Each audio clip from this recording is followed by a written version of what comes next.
Election কমিশ্যনে প্ৰথমে সকলো সৰ্বদলীয়ৰ তেওঁলোকে হিয়াৰিং লৈছিলে। তাত সকলো দলে অংশগ্ৰহণ কৰিছিল।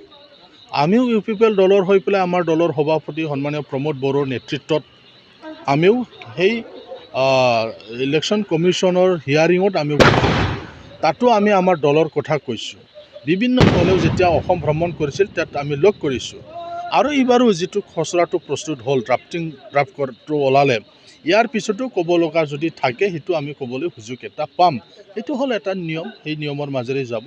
গতিকে তাত আপত্তি কিছুমানে কৰিলেও কিন্তু নিয়ম মতে যিহেতু কৰিব লাগে সেই নিয়ম মতে তেওঁলোকে কৰিছে। সেইকাৰণে হয়তো ইমান বেছিকৈ হাল হ'লে নহ'ব, মাইনৰ এটা অলপ হয়তো চেঞ্জ হ'ব পাৰে। ডিলিমিটেশ্যন হ'ব, কিন্তু এইটো MP ইলেকশ্যন আহি আছে, ইয়াৰ কাৰণে এইটো কৰিছে নেকি BJP? চাওক, নহয় 2 বছৰৰ পিছত 26ত এইটো হ'ল গোটেই ভাৰতত আকৌ ডিলিমিটেশ্যন হ'ব। তেতিয়া সমষ্টি বাঢ়িব, সেই কথাটো বেলেগ।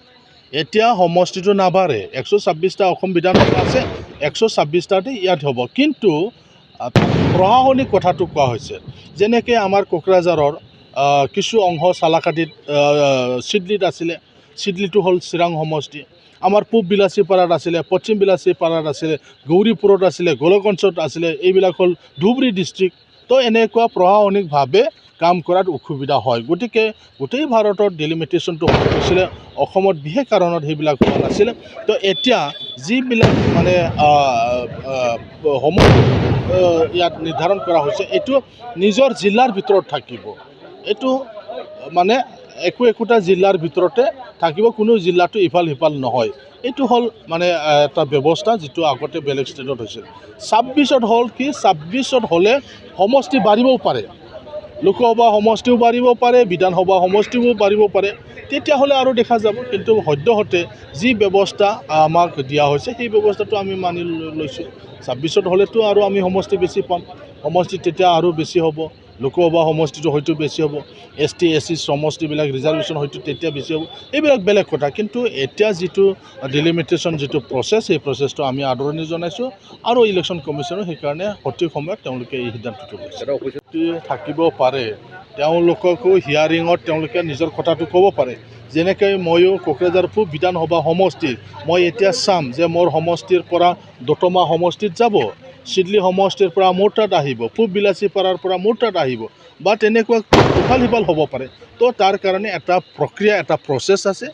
আমি হিয়াৰিং পাম, সেই হিয়াৰিঙত আমি আবেদন জনাব পাৰিম, নহয় এইখন গাঁওটো মোৰ সমষ্টিটো থাকিব লাগিছিল, এইটো মানে অলপ প্ৰশাসনিকভাৱে মোৰ সমষ্টিৰ লগত লাগি থকা এইবিলাক গাঁও এইটো থাকিলে ভাল, এইবিলাক কথাটো তেতিয়া আমি ক'ব পাৰিম। তাৰ কাৰণে এটা ব্যৱস্থা আছে। সীমামূৰীয়া অঞ্চলত যিটো কিছুমান একাংশ ৰাইজে কিছু আপত্তি থাকিব পাৰে, যিটো ইনক্লুশ্যন আৰু কৰ্তন কৰাৰ ক্ষেত্ৰত তেওঁলোকৰ কি আহ্বান জনাব? নাই, এতিয়ালৈকে তেনেকুৱা কোনো ব্যৱস্থা হোৱা নাই। এইটো যিহেতু এতিয়ালৈকে তেনেকুৱা ব্যৱস্থা হোৱা নাই যে 26ত যিহেতু হ'ব আৰু আমাৰ সীমামূৰীয়াত যিবিলাক ইফাল সিফাল যিবিলাক হ'ব পাৰে, তাতে সিদ্ধান্তও আছিলে কোনোবা গাঁৱে যদি ইফাল যে যাব বিচাৰে যাব পাৰিব, তেনেকুৱা এটা সিদ্ধান্ত অসম চৰকাৰৰ আছিল BTR একৰ্ডৰ বাদেও।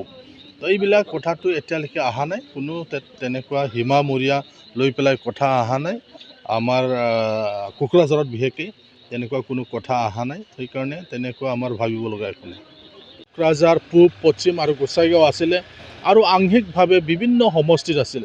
পূব বিলাচীপাৰা, পশ্চিম বিলাচীপাৰা, গৌৰীপুৰ, গোলকগঞ্জ এনেকুৱা সমষ্টিবিলাকত আছিল।